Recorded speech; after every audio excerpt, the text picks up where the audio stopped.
Take action today to improve your health and well-being. Transmitter 42.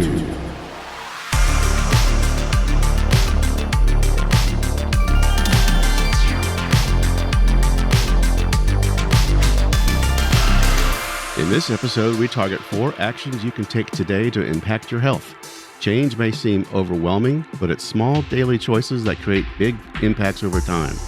Kimberley Huggins, a certified Primal Health Coach, focuses on diet, exercise, sleep, and stress management. Release yourself from the tyranny of dietary guidelines, misinformed doctors, and exploitative food and pharmaceutical companies. Want to get healthier this year? Don't touch that dial. Please welcome Kimberley Huggins.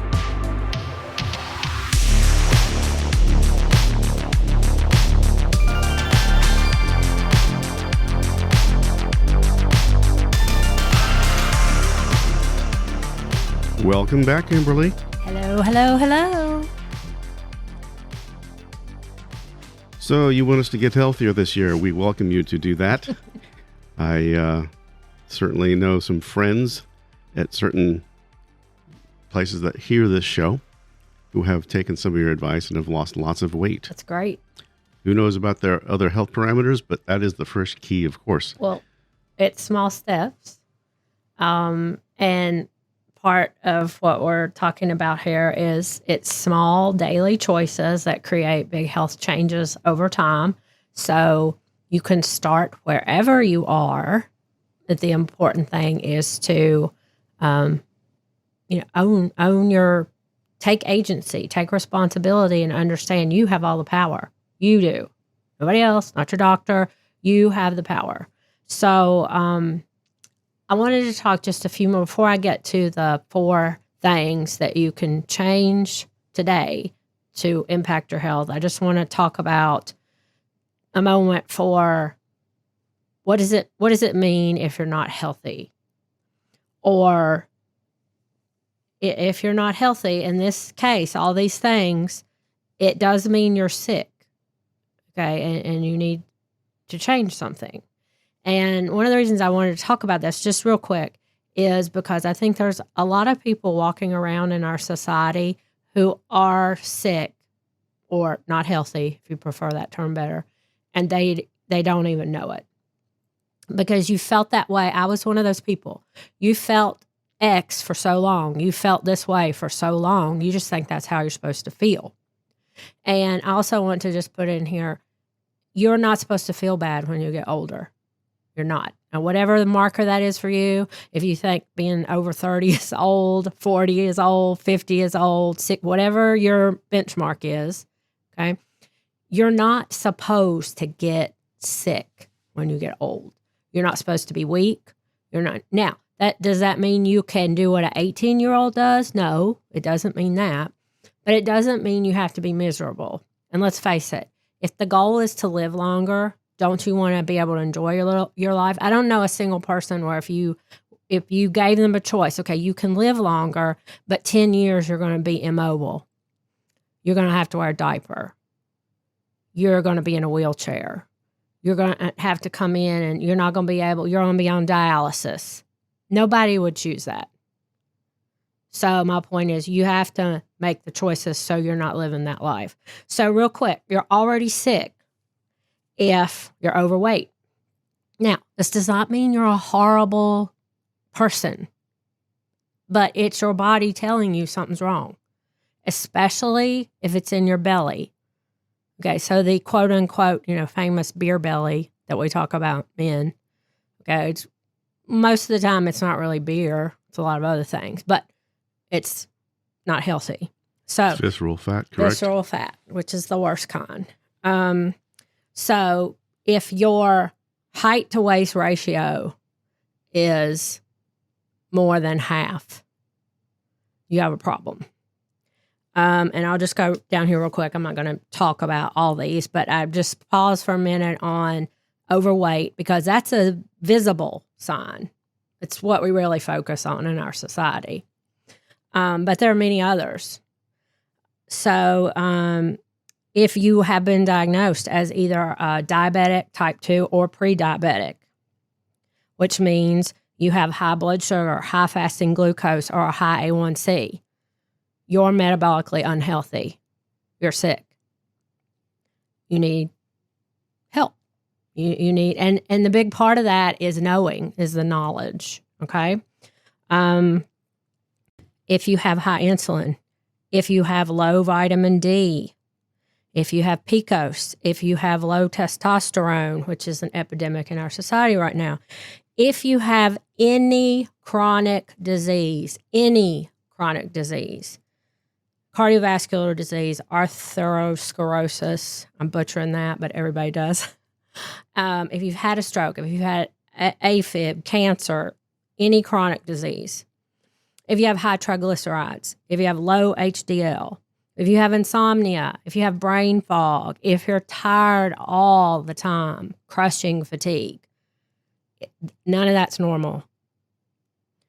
If you have pain in your body all the time, if you have muscle aches all the time, it's not normal. It's not that you're getting old and it happens to everyone. That's what they've told you. Okay? You don't have to live like that. I think I said chronic fatigue, if you have chronic fatigue. Any of those. And there's more, but those are the big ones. Those are probably the biggest complaints that we have in our society right now. I would also add, probably because it's a personal one, if you have fatty liver disease. And most people in our society have it and don't know it. I guarantee you, if you have visceral fat, you have fatty liver. It just kind of goes with it. So all of those things, those are signs your body isn't well. Your body isn't functioning. Now, your body's an amazing thing. It's doing whatever it needs to do to continue, to treading water as quickly as it can. It's doing all the things that it needs to do. But these are all signs something's wrong. These are the smoke signals. These are the, Now, I just want to throw in here real quick, though. You notice I didn't say anything about your LDL level. So that's a whole nother show, but that's not a number one thing to be focusing on. So your cholesterol level, other than what I mentioned about your HDL and your triglycerides, that's not the most important thing for you to be looking at. So those are all the signs if you're already sick, if you're not healthy, if you're... And these are subtle signs that people may not even notice. Well, I think a lot of people, like for instance, being tired all the time is a big one. Or what you wouldn't necessarily call brain fog. Like you just feel like you're not with it. Like you're just, like you can remember back when you didn't used to have this problem or you didn't used to. But I think people think, oh, I'm just getting older. It just happens. No, it's just you've been having this problem for so long that finally your body's like, okay, we got to cut that loose. We can't deal with that anymore. We got to retreat a little bit. And so this is what happens. So, back to, now I'm going to try and keep it to 4 things that you can change. And everybody has to start somewhere. If you're already doing these 4 things, great, amazing. You're up on 99% of the population, probably. Just know if you're not doing anything, that does not mean you suck as a human. It just means you have to start. And you have to start where you are and you do what you can. And when you accomplish that, you do the next thing and the next thing and the next thing. I wanted to give 4 because I do think these are the 4 basics. If you are not doing these 4 things, you're just going to stay sick. Now, that doesn't mean you have to do all 4 of them at one time because that could be overwhelming. Change is overwhelming to a lot of people. Now, I just want people to understand change isn't always bad. Change is good. And frankly, change is necessary. If you're of any age, you know that things now are different than the way they were. A lot of things we don't like, but that doesn't mean they're all bad either. And one of the worst things you can do to mess yourself up is to be mad at the world because life has changed. That doesn't serve anyone. So, trying to keep it tight here with 4 things you could do that if you do, you will see results. I do want to preface these 4 things by like, if your goal, let's say your entire goal is you just want to lose weight. That's like the number one thing that people want to do, which I would really prefer to hear, I want to get healthy. But if you lose weight, you're going to get healthy. As long as you aren't taking Ozempic. But that's a whole nother. A fortunate happenstance. That's a whole nother topic. So the 4 things we're going to talk about are food and which is your diet. Okay, whatever you're eating is your diet. We're going to talk about exercise, which most people probably hate unless you're a gym rat. And then we're going to talk about sleep just a little bit.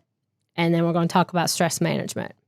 Now, I'm really going to try and make these things not so complicated because that's the goal of this. Each one of these things could have its own time slot. Well, we could talk for an hour about stress management, or we could talk for an hour about sleep. I don't think that's necessary to just do the thing. So I might, and I will spend more time like talking about food and diet than the other things. And the reason for that is food and your diet is 80 to 90% of your problem. So if you don't do anything else and you just change what you're eating, it's going to be a huge difference. Okay. So I would start with that because then you'll get the most impact and then you'll be motivated to do something else. Now, a little bit for any of you who've listened to me before, you know, I don't really believe in motivation. I believe in discipline and consistency. So small changes every day. But then when you get results, that's your motivation to keep going. Like the people who you've been in touch with that have lost some weight, they're motivated to continue on. So this is going to come as a shock to some people, but if you want, you're going to have to eliminate some things that you're eating. They're just not serving you. So if I wanted to set myself up for success, I would eliminate grains, sugar, starches, seed oils, and ultra-processed foods. 2 of those things combined basically come down to sugar, right? Well, I would say 3. I mean, grains are sugar. Carbs are sugar. That's our mantra. Right. Starches are sugar.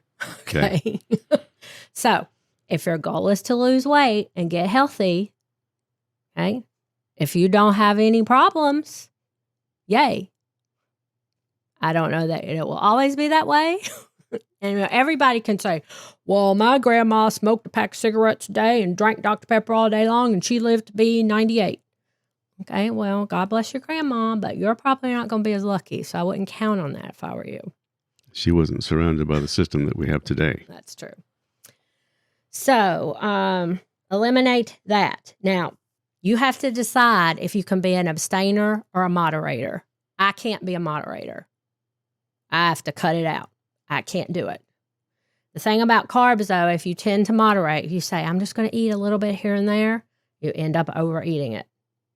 Because carbohydrates by their nature are addictive, and sugar is addictive. The less sugar you eat, the less you crave it. But that's going to be on you. Chronic disease starts in your grocery cart in your kitchen. So what you're eating is affecting your health.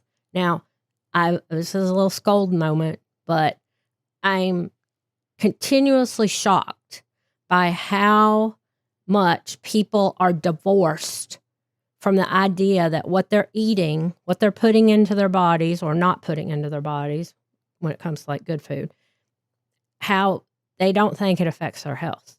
They're totally separated from it.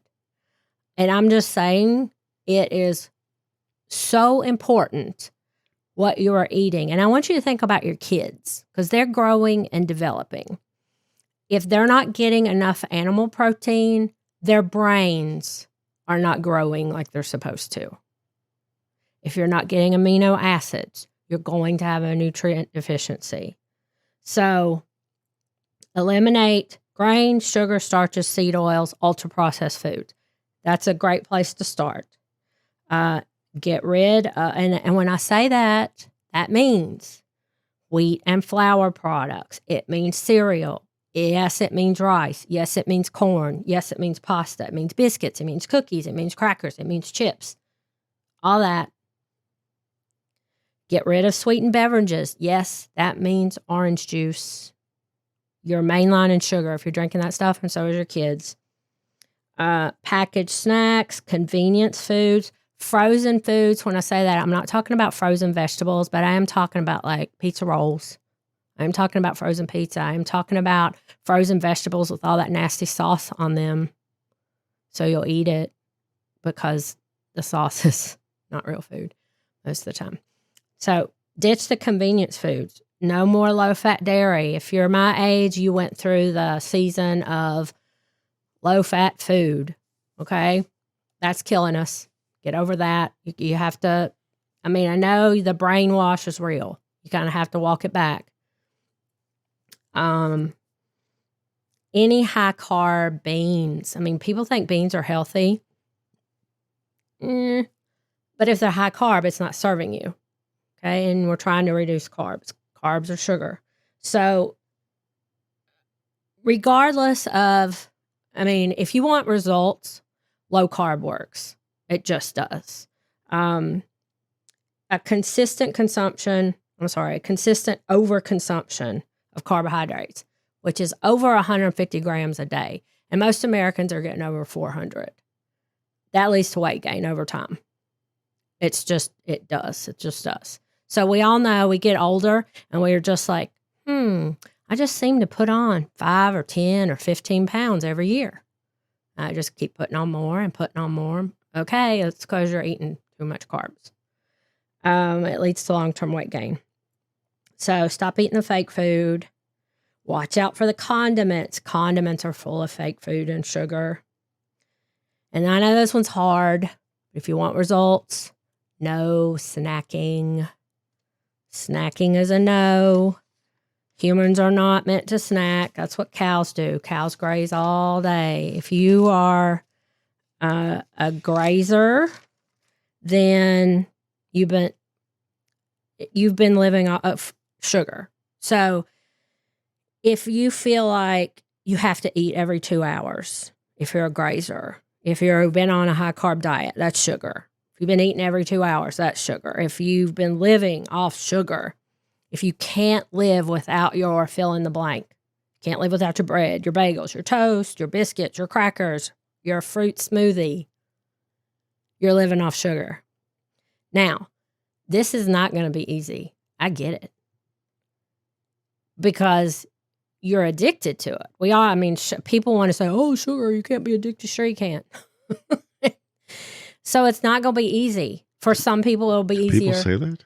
What? That you cannot be addicted to sugar. There's plenty of people out there that think, your brain has to have glucose to function. You have to have sugar, so it can't be bad for you. So the teaspoon in the bloodstream says, I can have the Frappuccino Mega. They don't. Well, I mean, let's be real. The going mantra from the medical community is you can eat whatever. Like as a diabetic, you can eat whatever and we'll just dose you. So however high your insulin goes, we'll just dose you and bring down your sugar. And so, but humans were not meant, well, first of all, we never had access to the food supply like we have now.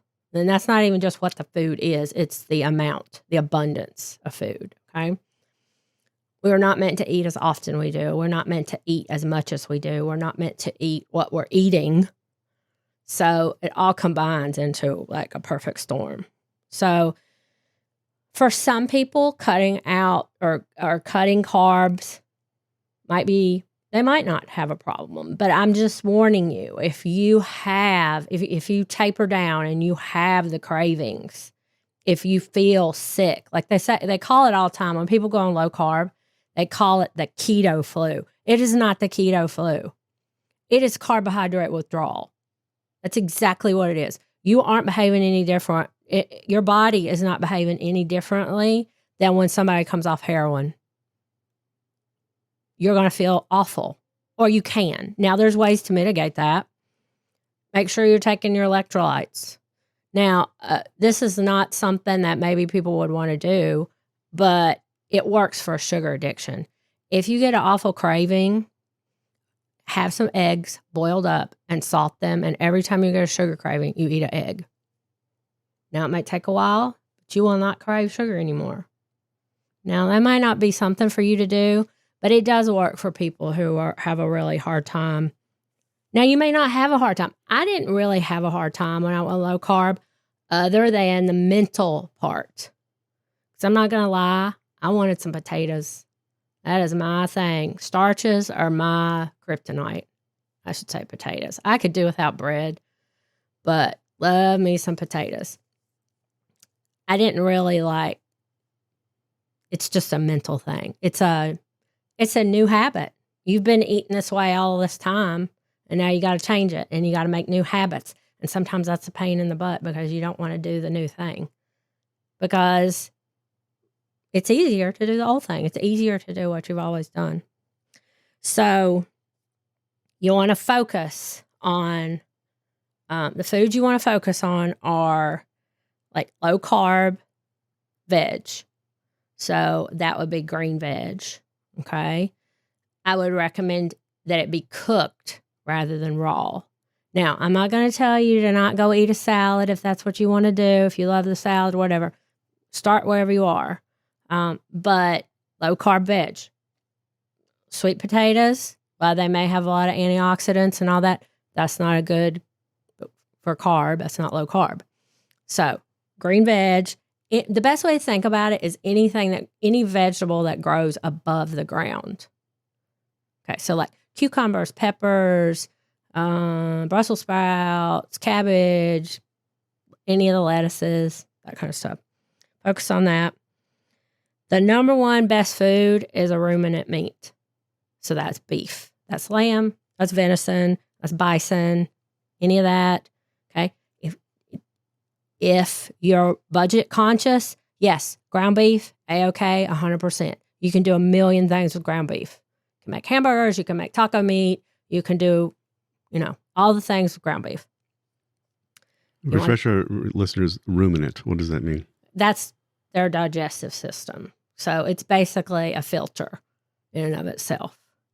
And beef especially. Now, the number one nutritious superfood is beef liver.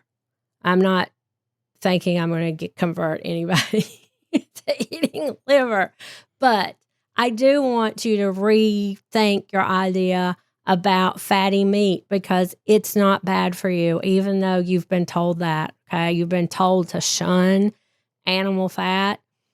It's so healthy for us as humans. It's so necessary for us. So you need the fatty meat. Fish, that's another one, especially salmon, mackerel, anchovies, sardines. I know probably not going to get people to eat sardines, but it's an acquired taste. Bacon, pork, duck, all good. Not as great as the ruminants, not as great as eating the beef or the venison, but still, it's animal protein, animal product. Cook in animal fats, beef tallow, duck fat, lard, and or animal product fats, which will be butter or ghee. Okay. Please do not cook with canola oil. Please do not cook with seed oils, any of that, canola, rapeseed. I'm blanking on all the soybean oil, corn oil, all that stuff. Sunflower. Garbage. Don't even cook in olive oil, because it's not meant to be heated that high. So that's kind of quick and dirty about food. Okay. I will also say that everybody wants to know if they can cheat on their diet. I do think a 80-20 rule is a good way to live by. But if you're cheating on the weekend and you're cheating the whole weekend, that's not good. And I would remind you, cheat implies you got a benefit from it. You don't get a benefit from cheating on your diet. You may get a short-term benefit because like, oh, it tastes so good. But long-term, it doesn't get you to your goal. Okay, exercise. The next two are going to be kind of short and sweet. I don't really have a lot to say about exercise other than find what works for you and do it. You don't need to be killing yourself. If all you're doing is getting out and walking, like if you're on the couch right now and you haven't done anything in 10 years, just start walking. If you can do it after your meal, great. If not, do it whenever you can. The important thing is you do it. You do want to move frequently throughout the day. So if you've got a desk job, try to get up for 5 or 10 minutes. Walk for 5 or 10 minutes every hour. Get up and down the stairs. Find something that gets you moving, okay? Strength beats out cardio. Not saying you got to go and join the gym and be a gym rat, but muscle is longevity.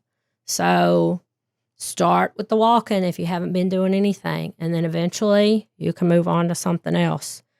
Start where you are and build on it. You don't have to train for a marathon. You don't have to say, I'm going to run a 5K. As a matter of fact, if you're older, I think that's not good for you. It's catabolic. If you are a runner, God bless you, but you're eating yourself. Sleep, sweet spot's about 7 hours. You want to stay on a schedule. So if you're like one of these people, yeah, I do my best work at 1 a.m., okay, you're hurting yourself because your body can only do certain things. That's when your body fixes itself. And if you're up at midnight when it's supposed to fix your whatever cells, then it just doesn't happen. So you're cheating your body out of repair. Your body prefers to stay on a schedule. And if you stay up late, it wrecks your food control for the next day. Your insulin will be 30% higher. Your cravings will be worse, and it will be harder to say no. It'll be easier to cheat. It'll be easier to get off plan. Best thing to do for that, get some sun. The sun will help regulate your circadian rhythm, especially if you get out in the morning and get the morning sun. Okay, well, we will come back after these words and tackle what's the next subject. We're going to talk about stress a little bit. Talk about stress. Right on.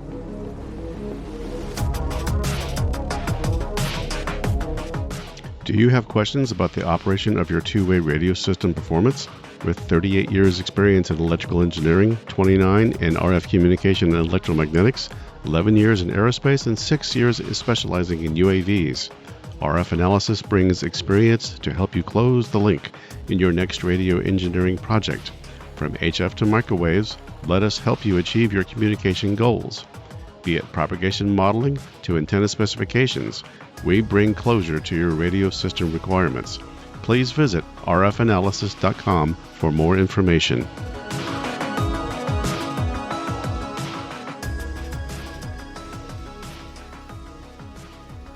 And we are back with Kimberley Huggins, who is taking us on a journey of 4 tips to improve our health.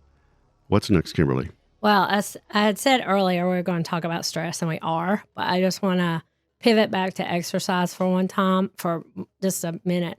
And I just wanted to say that if you've been on the couch, do not feel overwhelmed about exercise. I already talked about just getting up and walking, okay? And if you are like, there's no way I'm joining a gym, I can't afford to join a gym, I don't want to join a gym, okay? There's really only 4 exercises that you need to focus on to help your body besides the walking. Now, this is important because walking does not keep you strong as you age. Okay? It's great that you do it. You need to move, and I already talked about that a little bit, and you need to walk further. I mean, walking helps your cardiovascular, it helps your digestion, it helps your lymphatic system, which that's a whole nother topic. But it doesn't help keep you strong. So all my older ladies out there, I mean, like, you know, I'm 57. You think you're walking, you're getting strong. No, I'm glad you're walking. Okay. But for all that I've just said, 4 things. If you're not going to the gym and you want, push-ups, pull-ups, squats, and planks. Those are the only 4 exercises really that you need to do you can do all those in your house. Okay? Now, if you've been doing nothing, just focus on that body weight exercise. Okay? You don't have to have any weights. If you're scared of weights, okay, although I would say you got to get over that. But if you're starting, baby steps. Push-ups, pull-ups, squats, and planks. If you don't know what any of those are, Google it, and I'm sure there's 1,000 pictures out there. But they're simple and easy to do. And then when you're ready, you can get some dumbbells and you can add it into your little thing. But like I said, we're keeping it simple. So if you're on the couch, start with walking. When you feel like you're ready to do something else, push-ups, pull-ups, squats, and planks. And I'll just add that as you age, if you cannot do a sit to stand, which is a squat, that's basically what that is. Okay, you can't live by yourself because that means you can't get off the toilet. So it's important. And you may not be worried about that right now at 40 or 50 or maybe even 60. But one day when you're 80, it's going to matter. Okay, moving on to stress. Stress. Now, we all know we're under stress. I mean, we say it all the time. Oh, I'm stressed out. But we don't really comprehend what it really is. We're living in it. So our modern lifestyle is literally burning out our nervous system. Okay? And the reason this is one of the 4 pillars is because you can do all those other things that I talked about, but if your stress level is still high, your cortisol level is going to be high and your insulin level is going to be high. And those 2 things control all that other stuff in your body. So as long as your insulin is high, it is going to be almost impossible to lose weight. And the longer your insulin stays high, the more likely you are to get a chronic disease. And your insulin can be high for 20, 30 years before you get that disease.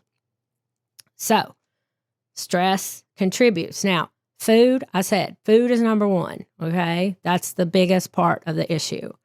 But you got to get this other stuff dialed in a little bit too, because it can sabotage you. So, humans were never meant to be stimulated as much as we are in today's world. So, we are designed to stress to us is a saber-toothed tiger is attacking, is chasing us, or we can't find food or we can't find water. That's really the only stress we as humans are equipped. I mean, that's how, whether you believe in creation or evolution, we're still basically the same human species that we've always been. So in today's society, we are stimulated all the time. And your brain perceives everything as, is that going to kill us? Is it going to kill us? Is it going to kill us? Is it going to kill us? Because the goal of the human species is to stay alive and make more humans. Physically, that's the goal. Now, I'm not getting into philosophical. Yes, we have a soul and all that. Okay. I'm just talking about physically.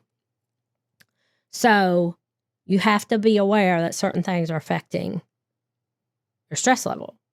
So things like, and I'll be the first to admit, I'm guilty of it too. We all are. Okay. So when you get up in the morning and the first thing you do is flip on the TV, flip on the news. Okay. You're just mainlining the cortisol into your body. You're just getting your body worked up. You're just, all the things. It's got you on. Okay. The number one thing I still say though is probably more than anything in our society now is notifications on the phone. You do not have to respond to every time your phone pings. You need to take control of your phone. You need to have protected hours. Turn off the pinging. You could still get the notification, but it doesn't have to be pinging at you or dinging at you, okay? If you have a job where you literally have to be aware of every email coming in, okay, obviously that's your job. You can't do anything about that, but you can limit it to certain hours. You can take a break. You can, there's ways. And certainly in the evening, you need to have protected time. You need to have time when your phone is not controlling you. You are supposed to control your phone, not the other way around. You don't have to respond to every message right then. Now, you may say, but what are my kids trying to get? There's emergency. Like you can designate certain people on your phone as an emergency notification and it'll ring through no matter what. But not everybody in the world that you know is an emergency. Okay. Nothing that comes over Facebook or Instagram or Snapchat or X or whatever social media you're following that I don't even know about anymore, it's not an emergency. Okay? So you're only hurting yourself by giving the world access to you all the time. And that's by design, is to keep us under a certain level of stress countrywide, because I'm not sure what the goal for that is, but it's obviously purposeful to keep us agitated. Well, this is all part of, and it's also why it's important to eat correctly. But when you are under a state of stress all the time, over time, okay, you will make poor decisions. You just will.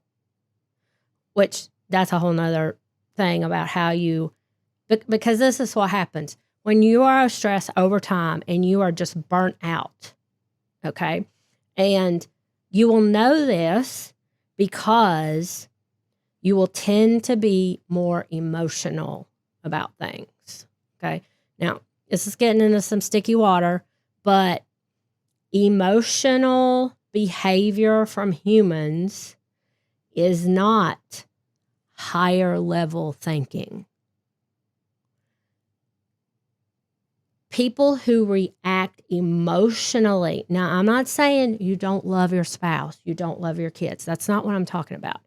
But if you react emotionally to things without critical thinking, without going through, you are easier to use and control. That's just a fact. Now, people want to say, well, I think with my heart, not my head. That's a problem. But that's a whole nother podcast. So back to stressed out. Another thing, no caffeine after 5. Sorry, all you coffee drinkers out there. You're just hiking your cortisol, keeping your cortisol up, not letting your brain rest. You think you drink it and it's gone, but the caffeine stays in your body for at least 6 hours. So you're not doing yourselves any favor. Stresses your body out, stresses your brain out. Not saying don't drink coffee. There's actually a lot of health benefits to coffee. It's great for your liver. People who drink coffee live longer. I mean, statistically, it's just a fact. But curious, what does it do to your liver that makes it happier? It's like a detox. I mean, it helps your liver not be so junky. That's the best way to explain it. Now, I wouldn't say, like, a lot of people think of the liver as a filter. It's not really the way to think about it. I mean, I know a lot of people say that. I'm not eating liver because it is a filter and it's got all the gross stuff in it. No, your filter is responsible for like over 500 functions in your body. I mean, it's very important. It's the only organ that can regenerate itself. I mean, your brain can't even do that. So whatever is in coffee, your liver likes it. So I actually never used to drink coffee, but I picked up the habit. So I drink my coffee now. Now, I would also say, just on a side note, there's plenty of junk coffee out there. You have to get good coffee because it's full of mycotoxins if you don't. But that's a whole From the growing process? Yeah, that's a whole nother podcast. Okay. Well, I like my coffee, for sure. only before 5. Yeah. Well, Okay. yes, I'm guilty. Okay. Constant multitasking. Okay, ladies, I know I've done it. We all think we're so great because we're great at multitasking, and we say men aren't. Okay, but you got to get the stuff accomplished. And lots of times we don't do that. All having like 80 irons in the fire is stressing you out. You would have less stress if you would just do the thing, accomplish it, move to the next thing, accomplish it, okay? Now, that's not saying you can't have some distant project on the back burner, but there's a line. Get too many balls in the air, you're going to drop them all. It's not good for your body. So I would say ditch the multitasking. And do what? I mean, just organize and do one thing at a time and not be so jumbled. Right. Because frequently what happens is instead of getting the one thing accomplished, it takes you twice as long. And if you finally do accomplish it, it's probably not as good of a product as it could have been if you would just focus on it and do it. Lots of times that's really a problem too, of procrastination. People think X is going to take them so long to do, and they have to get all their ducks in a row and research and done's better than perfect. So you have to give up a little bit. You don't have to have it just so, because that's stressful. Better to let that go a little bit and give your body some peace. Back to modern life, our blue light, our brains do not like the blue light. So it's a constant, your body perceives that as a fight or flight response. It's a constant low grade stress on your body. So our bodies are designed to have that in the daytime during daylight. Yeah, but it's not our bodies are designed for the whole spectrum. Yeah. I mean, not just so much blue light like we're exposed to. So do the things to reduce your exposure. You can get filters, you can get the screensavers, you can get the blue light blockers. I mean, anyone who has to be on a computer all the time, they should be doing those things. And frankly, you just need to turn it off in the evening. Literally, especially for kids, there needs to be a no screens before bed, 2 hours before bed. Now, there was life before screens. You can find something else for them to do. And if they say they're bored, let them sit with it. It's good for them. They're not going to die if they're bored. They'll figure something out. Chronic negative self-talk. I don't know if this is a problem for men, but I think, we're in our heads a lot. If you're constantly telling yourself, oh, you shouldn't have done that. Oh, why didn't you make a better decision? Oh, you suck. Oh, you're ugly. Oh, you're too tall. Oh, you're too short. Oh, you're too this. Oh, you're too that. That forces your body, all that talking to yourself in your head, your body goes into survival mode, literally. So it's a constant stress for your body. It leads to inflammation. It leads your body goes into survival mode, which can lead to a lot of people who have chronic fatigue or chronic pain, or they're just chronic fatigue syndrome, you're tired, but those people usually have all over body pain. I think about fibromyalgia, those people have excessive body pain. They've done studies, and a lot of those people have a very, very poor image about themselves. And there's negative talk in their head all the time. Okay. So it can affect you. Just saying it's another stress. If it's not you, great. Not all these things. Not everybody is going to be, these are going to apply. It's just something. So you have to find some sort of stress relief that works for you. Now, it won't be the same for every person. So, for instance, stretching, yoga, or meditation. Hate yoga. I hate meditation. It didn't work for me. Meditation legit stresses me out. I cannot do it. I hate it. Like burning flames on the side of my face. Hate it. Okay. Stretching. That was a Madeline Kahn reference, everyone. Stretching works for me. There's some other things on this list that work for me, but I say that to let you know, I don't know if it's still such a thing, but there for a while, like yoga was the thing. Okay. I don't like yoga. Maybe you do. Like I said, if it works for you, great. What would be a substitute for yoga for people who want to do something equivalent? Well, it's stretching. Okay? Stretching. Or I was just getting ready to say a calm exercise like ballet. Ballet would be another example of kind of like stretching, kind of like yoga, ballet. Swimming, if it's not like,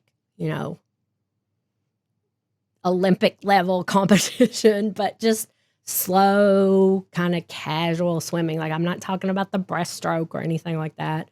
Just the regular. I don't know that much about swimming. I don't know what the least.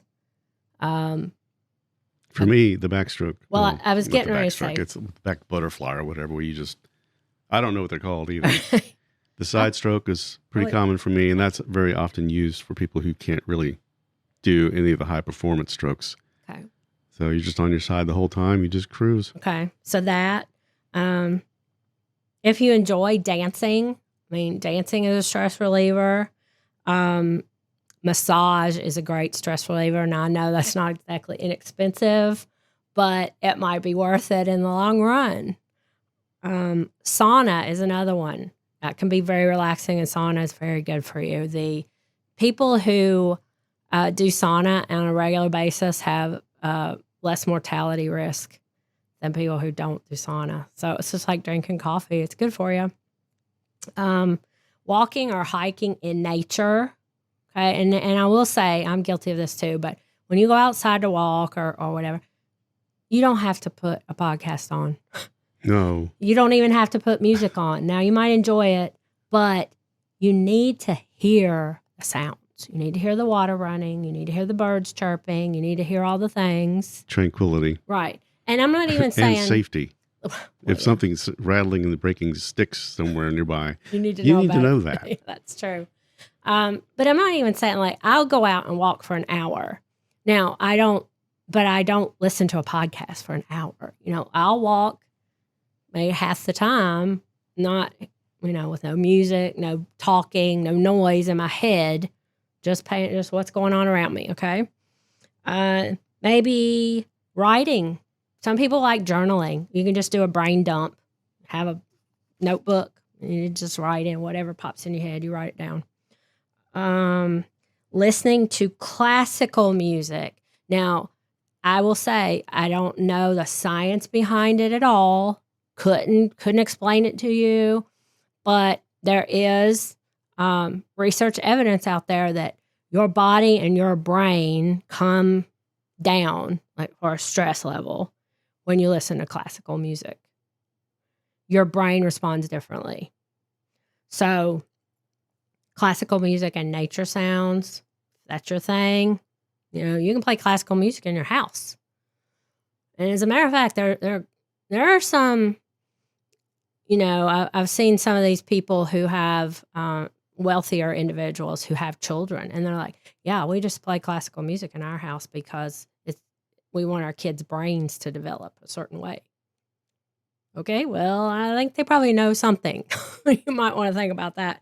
And now classical music is huge.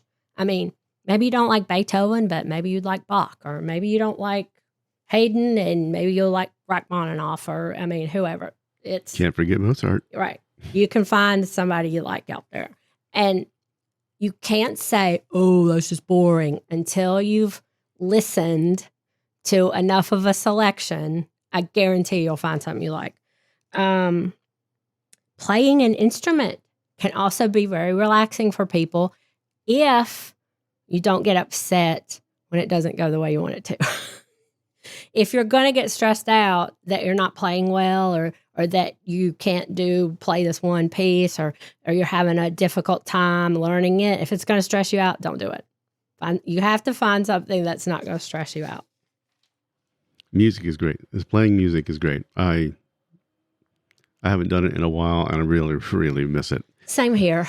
I agree. And just to piggyback off of something we were talking about earlier, people need to really think about how much time are you wasting? Because one of the things I read an article not too long ago, it was a commentary about how people don't have hobbies anymore. Well, people don't have hobbies anymore because they're spending 8 hours a day on their phone. There's no room for a hobby. Bathing in angst. Right? Right. And you're just stressing really, really think about it. Is that stuff you're watching on your phone, is that really leading you? Is that helping your well-being? Is it really? Or is it making you just jealous of Susie Q, who has something that you don't have and you wish you had it, which really for Susie Q, it's probably fake and made up anyway. So. Like a Stanley Cup? Was that what that big rage was about 2 years ago? There's always a rage about something, and that's my point. Stanley Cup. Yeah, it was. As an outsider looking in on that, I just had question marks over my head the whole time. What in the world? I think the problem is, though, we are all spending more time on a device, whatever it is. It could be a computer. It could be an iPad. It can be a laptop. It can be a phone. Okay. And, watching TikTok for 8 hours a day and being on YouTube on your iPad with content for 8 hours a day, that's the same thing. Now, I will caveat that with short-term video, I think that's what they call it, short-term video like they have on TikTok, that's literally rotting your brain. Video shorts, why is that? Because your brain is not... we're not wired to take little bits of information? No, we're not wired to do that. We're not. So, for some people, it makes you depressed. For some people, it makes you agitated. For some people, it makes you psychotic when you combine that with other things. So when you take somebody that's watching short-term video and they're not eating right and they're never getting any exercise and they're mainlining chemicals and they're probably on an SSRI, and then you plug them into all this crazy all the time, and they're on their phone all the time, and they're not out in nature doing anything. Some people short circuit. How does that manifest itself? I mean, I don't know. Look at Minneapolis. That's a whole nother topic. I mean, you can't deny that there are people in life, all you have to do is look on TikTok, that are making poor choices. I mean, obvious poor choices, obvious risky choices, obvious no logical choices, no critical skill thinking choices. So, and then I would also say that's a big part of going back to what you eat. Because if you're not eating correctly, and I would check out Dr. Georgia Eads' book, I'm blanking on the name now, but Change Your Diet, Change Your Mind. I think that's what it is. And she has done random clinical trials of people who were institutionalized with OCD, depression, bipolar, all the things, ADHD. And change their diet, and they get to leave the hospital. That's how much improvement they had. They get to come off their medication. All the things you just listed are not internal things anymore, right? I mean, you said that they were institutionalized for these. Yeah. Well, I mean, you can be still legally be committed, or you can commit yourself. I see. So people seeking help. Right. And in the old days, diet was part of the the cure. Well, and I would say people have done themselves a disservice by thinking that all of these issues. Now, it's true. There might be a genetic component because in anything, genetics load the gun and then lifestyle pulls the trigger in most things. So let's just say your blood sugar. There is a genetic component. Some people run higher blood sugar than others. Okay, well, that's not out. But if you know that, you just know you have to work harder. And some things there's not even a genetic component. I mean, the latest research shows that exercise is a better medicine, if you want to call it that, for depression than medication. So why isn't the prescription exercise? Why is it a pill? Think about that one. But I don't know. We kind of got off a little bit far field, but I mean, that's all I have to say about. So the 4 pillars, if you want to start, I wanted to give you a place to start. So food and diet, your sleep, your stress level, and then exercise. Start where you are. If you're at ground zero, if you're just on the couch, just start. Okay. And you're gonna mess up. It's okay. Give yourself the grace to mess up, but that doesn't mean you just fall off the wagon and you stay off. Walking down and back on your street is probably the first and easiest thing. Agreed. And if you don't have a safe place to walk, you can figure it out. You can go to a local park. It won't cost you anything. Lots of time. I mean, it depends on your situation with your school, but sometimes they have the track open and they'll let you come walk. You paid for that, by the way, with your taxes. Correct. There's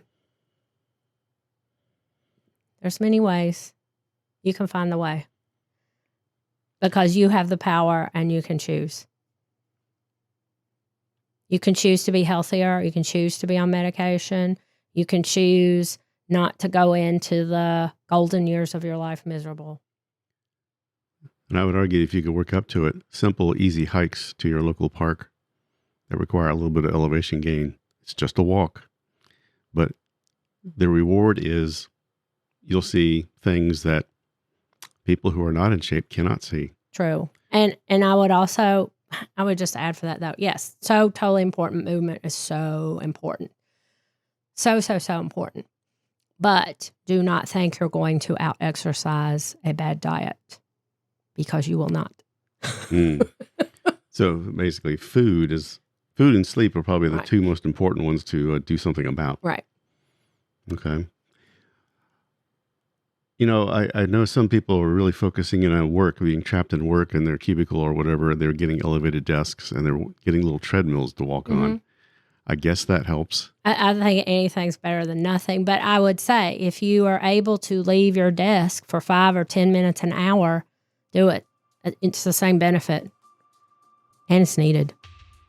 Your body has to have movement.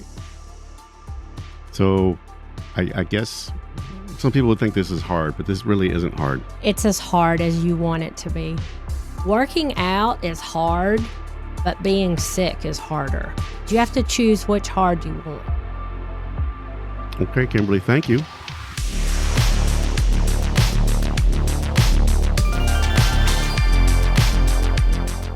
Thanks for listening to the Transmitter 42 podcast. If you would like to send us feedback or suggestions, please email us at radioshow@t42.am or send a note via U.S. mail to Transmitter 42 LLC, P.O. Box 100, Remington, Virginia 22734. All our podcasts are available for your favorite player. Visit t42.am for our catalog.